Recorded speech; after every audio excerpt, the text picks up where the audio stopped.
కరీంనగర్ నలుమూల నుంచి వచ్చినటువంటి మీ అందరికీ చేతులెత్తి నమస్కరిస్తా ఉన్నాం. ఎవరి కోసం ఈ జనహిత పాదయాత్ర? ఎవరి కోసం?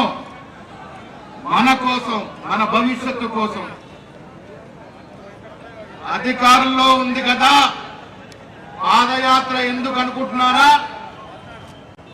మీ మంచి చెడులు తెలుసుకోవడానికి, మీ కష్ట సుఖాల్లో పాలు పంచుకోవడానికి, మీకు అందుతున్న ప్రభుత్వ సంక్షేమం, రేవంత్ రెడ్డి గారు ఇస్తున్న ఫలాలు ఏ రీతిన అందుతున్నాయో తెలుసుకోవడానికి.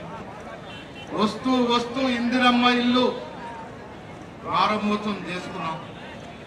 లోపలికి పోయి జిలేబీ తిన్నాం, ఛాయ్ తాగినాం, ఆ భాగ్యమ కళ్ళలో ఆనందం చూసినాం.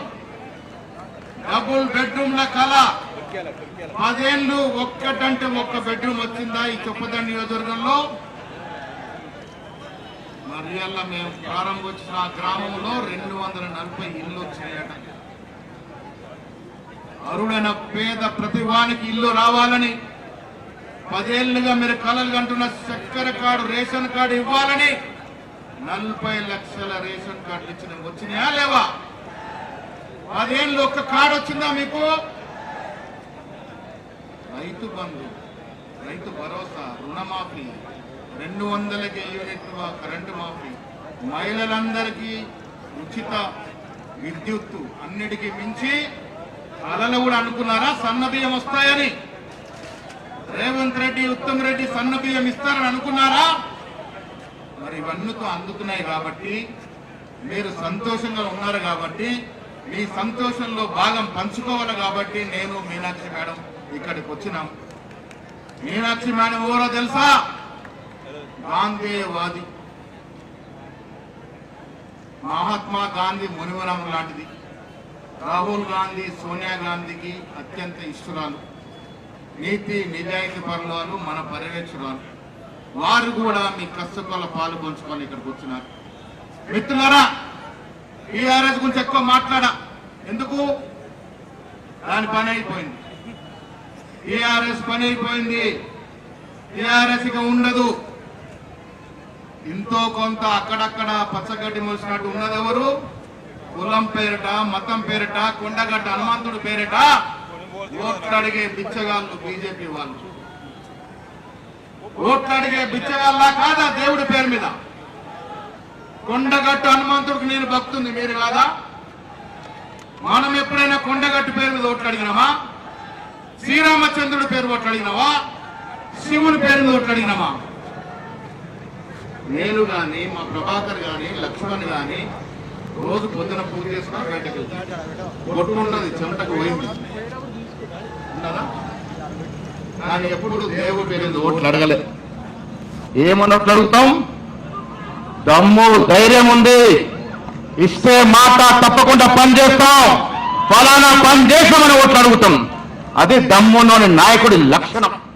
అరే మీ ఏం లక్షణాలయ్యా? ఎన్నికలు వస్తే దేవుళ్ళు గుర్తొస్తారు, ఎన్నికలు అయిపోతే హిందూ ముస్లిం గుద్దులాట గుర్తొస్తుంది, దయ్యాలు కయ్యాలు పెట్టి గుర్తొస్తుంది. పొద్దున్న లేస్తే కులము మతము లేనిదే బీజేపీ నాయకుడు బండి సంజయ్ గెలుస్తాడా? ఇడా కౌన్సిలర్ నుంచి ఎంపీ ఎట్లయిండు? దొంగ ఓట్లు వేసుకుని అయిండు. కరీంనగర్ లో కూడా ఇలా రాహుల్ గాంధీ ఓట్లు బయట పెట్టినారంటే కరీంనగర్ కూడా దొంగ ఓట్లతోనే గెలిచినట్టుగా నాకు అనుమానం ఉన్నది. ఈ 8 మంది గెలిచిన పార్లమెంట్ సభ్యులు దొంగోట్లతోనే గెలిచారనే అనుమానం నాకున్నది. అది ఎందుకంటే రాహుల్ గాంధీ బయట పెట్టిన రుజువులు చూస్తుంటే ఒక్కొక్కడికి ఓటు జగిత్యాలలో ఉన్నది, కరీంనగర్లో ఉన్నది, చొప్పదండిలో ఉన్నది, వేములవాడలో ఉన్నది. ఎట్లుంటుందయ్యా? పొద్దున్న లేచాడు, 4 నియోజకవర్గాల్లో ఓటేసిండు, అందుకే బండి సంజయ్ గెలిచిండు. లేకుండా బండి సంజయ్ గెలిచే మనిషి లేదు. తనకు తాను బీసీ నాయకుడని చెప్పుకుంటాడు. మిస్టర్ బండి సంజయ్ దేశ్ముఖ్, ఎక్కడ బీసీ అయ్యా నువ్వు? ఇలా ఒక్క మాటన మాట్లాడుతున్నావు బీసీల గురించి? రేవంత్ రెడ్డి మొనగాడు 42% రిజర్వేషన్ ఇచ్చింది. స్థానిక సంస్థల్లో చట్టం ఇచ్చినాం, విద్యా ఉపాధిలో చట్టం ఇచ్చినాం. ఒక రెడ్డి బిడ్డ ఉండి రేవంత్ రెడ్డి చట్టాలు తెస్తే మున్నూరు కాపు ముద్దు బిడ్డ అయిన బండి సంజయ్ ఏం చేస్తున్నావా? నువ్వు ఢిల్లీకి వెళ్ళి కిషన్ రెడ్డి కాళ్లకు మడుగులొచ్చుతావా?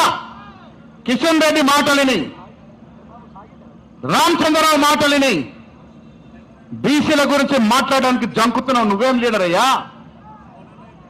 నేను కూడా బండి సంజయ్ 2 సార్లు గెలిచిందంటే కొత్త పట్టు పడమ ఉందనుకున్నా.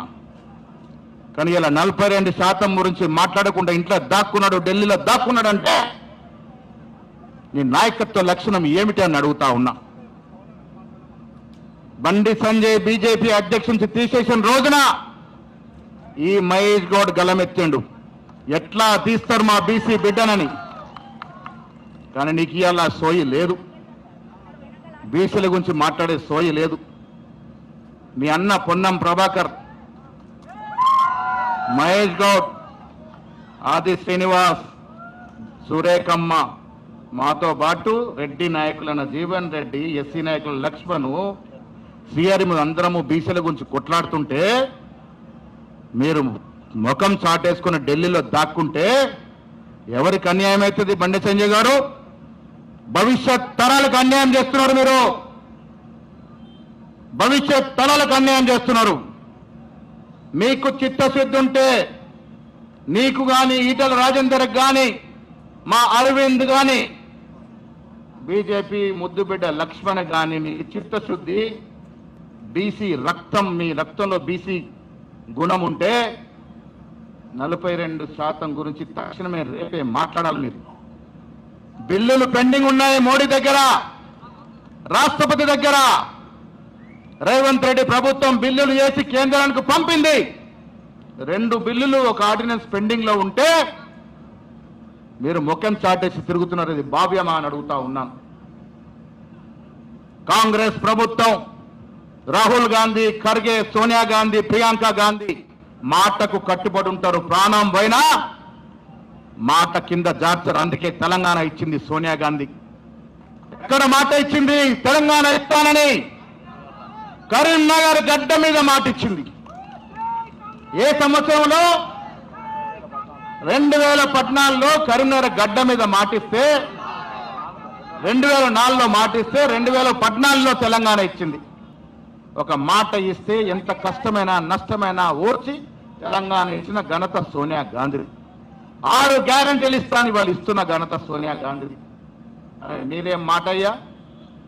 కాకినాడలో ఒక ఓటుకు 2 రాష్ట్రాలని 2 రాష్ట్రాలు నట్టేట ముంచిండ్రు. ఇలా బీసీ బీసీ బీసీ అని ఓట్లేసుకొని బండి సంజయ్ సిఆర్పీఎఫ్ జవాన్లు పెట్టుకొని తప్పెట్టుకొని తిరుగుతా ఉన్నాడు. ఇది పద్ధతి కాదు మిత్రమా. దమ్ము, నిబద్ధత, ఒక మాట నిలుపుదనం ఉంటే బయటకు రండి. అరే ఈ బండి కిషన్ రెడ్డిలు, రామచంద్రరావులు ఏం చేస్తారా మిమ్మల్ని? బీసీలంతా మేము అనుకున్నాం.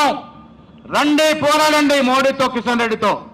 42% రిజర్వేషన్ మేము బాసటగా ఉంటామని ధైర్యంగా ముందుకొచ్చి మాట ఇవ్వాల్సిందిగా నేను ఇవాళ బండి సంజయ్, అరవింద్, ఈటల రాజేందర్, లక్ష్మణ్ గారికి పిలిపిస్తున్నా.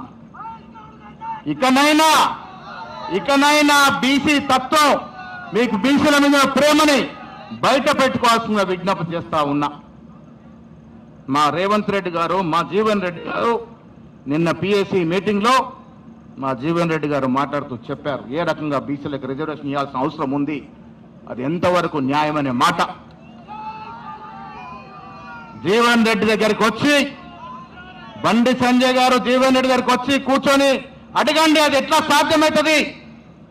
మీరు ఒక రెడ్డి అయ్యండి మాకు మద్దతు పలుకుతున్నారు కదా, ఏ రకంగా సాధ్యమవుతుంది అడిగితే వారు మీకు వివరంగా వివరిస్తాడు. ఆ రకంగా ముందుకు పోదామనే మాట చెప్తా ఉన్నా.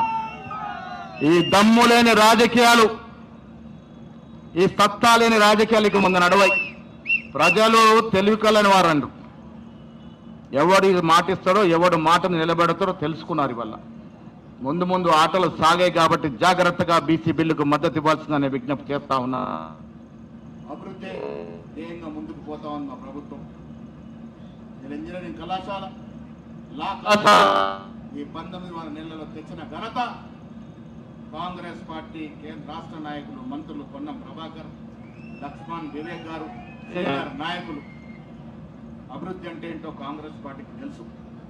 పేద ప్రజల బతుకులేదో మాకు తెలుసు. సంక్షేమం ఏందో మాకు తెలుసు. ప్రజల ఇష్టాలు ఏందో మాకు తెలుసు. తెలంగాణ కోరుకుంది ఎందుకు బిడ్డలారా? మనకు ఉద్యోగాలు వస్తాయని కదా. టీఆర్ఎస్ ప్రభుత్వాన్ని ఎన్ని ఉద్యోగాలు ఇచ్చారు? ఉన్న ఉద్యోగాలు బీకేశారు. కాంగ్రెస్ పార్టీ అధికారంలోకి వచ్చిన తర్వాత, రేవంత్ రెడ్డి గారు ముఖ్యమంత్రి అయిన తర్వాత ఇప్పటి వరకు ఇచ్చిన ఉద్యోగాలు ఎంత ప్రభాకర్? 65,000 ఉద్యోగాలు ఇచ్చాం.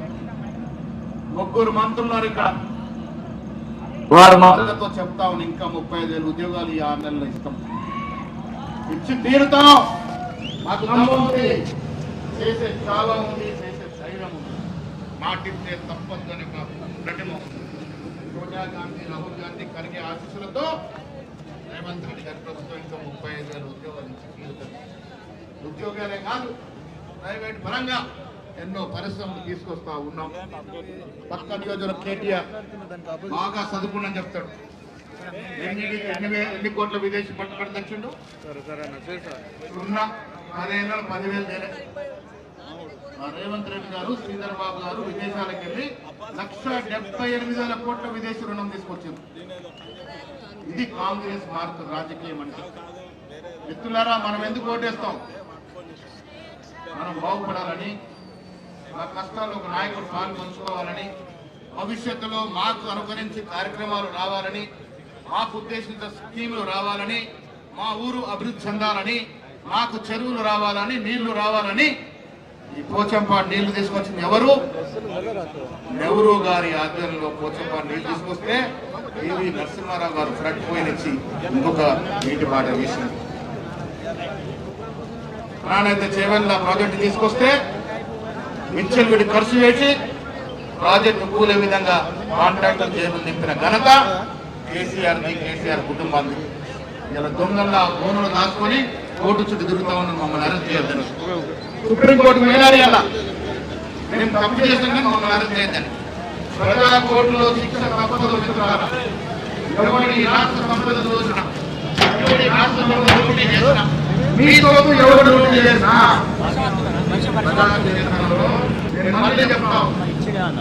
వచ్చే ఎన్నికల నాటికి రాజకీయ ముఖ చిత్రంలో టీఆర్ఎస్ పార్టీ ఉండదు.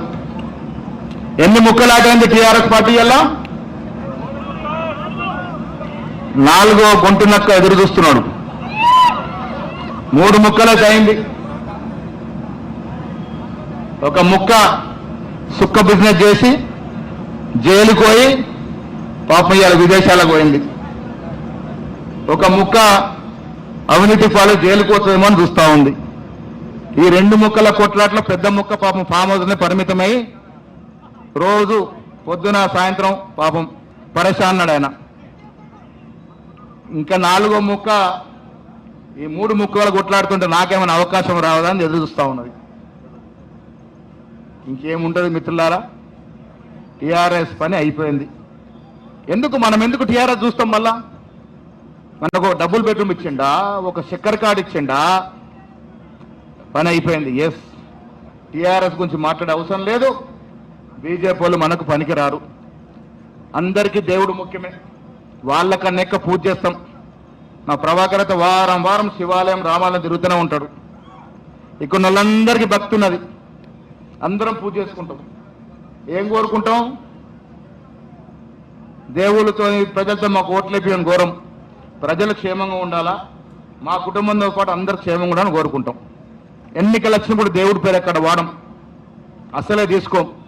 దేవుడు అందరు వాడే. బీజేపీ పార్టీ ఏదో శ్రీరామచంద్రుడే పుట్టించినట్టు, ఆయనకేదో సభ్యత్వం ఉన్నట్టు మాట్లాడతారు వీళ్ళు. అక్షింతలు అసలుకే తీసుకురాము. మాది శ్రీనివాస్ గారు చెప్తున్నారు. అక్షింతల పేరిట కూడా రాజకీయమే. అక్షింతలు వేస్తే ఓట్లు లాలుతాయని. ఎంత డ్రామాలండి. దేవుడు చోట దేవుడున్నాడు. దేవుని రాజకీయాలకు లాగకండి దయచేసి. దేవుడు మహానుభావుడు, పెద్దోడు. శ్రీరామచంద్రుడు నిజంగా బీజేపీ పార్టీకి ఏం సంబంధం చెప్పండి? ఎప్పుడు పుట్టింది బీజేపీ పార్టీ? స్వాతంత్రం వచ్చినాక 40-45 ఏళ్ళకు పుట్టింది. 1980లో పుట్టింది. శ్రీరామచంద్రుడు ఎప్పుడు వాడు? కొన్ని వేల సంవత్సరాల క్రితం. శ్రీకృష్ణుడు ఎప్పుడు వాడు? అంతకన్నా పూర్వము. ద్వాపర యుగం ముందే కదన్నా, రామాయణం కన్నా జీవనన్న త్రుతాయం ముందు. వాళ్ళని తీసుకొచ్చి ఇప్పుడు వీళ్ళు ఆడుకుంటారు. అసలు మోడీకి ఏం సంబంధము? సంసార జీవితం తెలియని నాయుడు, ఆయనకేం సంబంధము? కష్ట సుఖాలు ఏం తెలుసు? ఇవాళ ఓట్ చోరీ, మూడోసారి మోడీ ఎట్లా అధికారంలోకి వచ్చిన మిత్రులారా? రాహుల్ గాంధీ ఓట్ చోరీ, ఓటు దొంగతనం చేసి మహారాష్ట్ర లాంటి రాష్ట్రంలో ఒక్క ఇంట్లో సింగిల్ బెడ్రూమ్ ఇంట్లో 49 ఓట్లు ఉంటాయండి. సింగిల్ బెడ్రూమ్ ఇంట్లో మహారాష్ట్రలో బొంబాయిలో 49 ఓట్లు. బొంబాయి నాడికి ఓటు గుజరాత్లో ఉంది, కర్ణాటకలో ఉంది, తమిళనాడులో ఉంది. అంటే ఎప్పుడు ఎక్కడ రాష్ట్రంలో ఎన్నికలు అయితే అక్కడ పోయి ఓటేస్తున్నాడు వాడు, బీజేపీ సానుభూతిపాడు. అదే బీహార్లో ఎస్సీ ఎస్టీ బీసీ ఓటు తెలుగుస్తారు, ఎందుకంటే కాంగ్రెస్ పడతాయని. అంటే వాళ్ళు ఇష్టారాజ్యం, ఎలక్షన్ కమిషన్ ఇష్టారాజ్యంగా వాడుకొని వాళ్ళకి అవసరం చోట ఓట్లు తీసేస్తున్నారు, వాళ్ళు అవసరం లేని చోట ఓట్లు జమ చేస్తున్నారు. ఇంత దొంగనీతికి పాల్పడి మూడోసారి అధికారంలోకి వచ్చింది మోడీ గారు. ప్రజా మద్దతుతో రాలే మోడీ గారు, ప్రజా మద్దతుతో గెలవలే. 400 తుస్సుమన్నారు. ఈ గెలుపు కూడా ఇవాళ రూఢి అయింది. రాహుల్ గాంధీ గారు రుజువులతో సహా రుజువు చేసిండు. దొంగోట్లతో ప్రభుత్వం వచ్చినట్టు మోడీ గారికి ఒక్క క్షణం కూడా ప్రభుత్వం ఉండే అర్హత లేదు. నైతిక విలువల మీద నమ్మకం ఉంటే, ప్రజాస్వామ్య విలువల నమ్మకం ఉంటే మోడీ గారు తక్షణమే రాజీనామా చేయాలి. ఎందుకంటే రాహుల్ గాంధీ గారు రుజువు చేశారు, మీరు దొంగతనం చేసి ఓట్లతో ఎలక్షన్లో గెలిచారని. కాలం చెల్లింది. ఈ రాష్ట్రములో మేమిచ్చే సంక్షేమం దృష్ట్యా, మేమిస్తున్న అభివృద్ధి దృష్ట్యా మళ్ళా ఎన్నికల నాటికి రేవంత్ రెడ్డి గారు, భట్టి గారు, ఈ నాయకులందరి నేతృత్వంలో కాంగ్రెస్ పార్టీ మళ్ళీ 100 సీట్లకు తగ్గకుండా గెలిచి అధికారంలోకి వస్తాం. ఇదే చొప్పదండిలో 3 ఏళ్ల తరువాత 100 సీట్లు గెలిచి మా సత్యం అధ్యక్షతన ఇదే చొప్పదండిలో విజయోత్సవ ర్యాలీ జరుపుకున్నాం. ఇయ్యాలటి ర్యాలీ లాగానే మాట చెప్తా ఉన్నాం. వేరే పార్టీకి భవిష్యత్తు లేదు ఇక్కడ, కాంగ్రెస్ తప్ప తెలంగాణలో వేరే పార్టీకి భవిష్యత్తు లేదు. గడ్డి కూడా మొలవదు. మీ అందరి ఆశీర్వాదంతో మళ్ళీ ఎన్నికల్లో రేవంత్ రెడ్డి గారు, భట్టి గారు అందరి నేతృత్వంలో 100కు పైగా సీట్లు గెలుస్తాం. ఇప్పుడు ఇచ్చిన అభివృద్ధి, ఇప్పుడు ఇచ్చిన సంక్షేమానికి రెట్టింపుగా ఇద్దాం. మళ్ళీ ఇది కానుకగా రాహుల్ గాంధీ, ఖర్గే గారికి అప్పచెపుదాం. అప్పటి వరకు కేంద్రంలో రాహుల్ గాంధీ గారు ప్రధానమంత్రి అవ్వడం ఖాయం.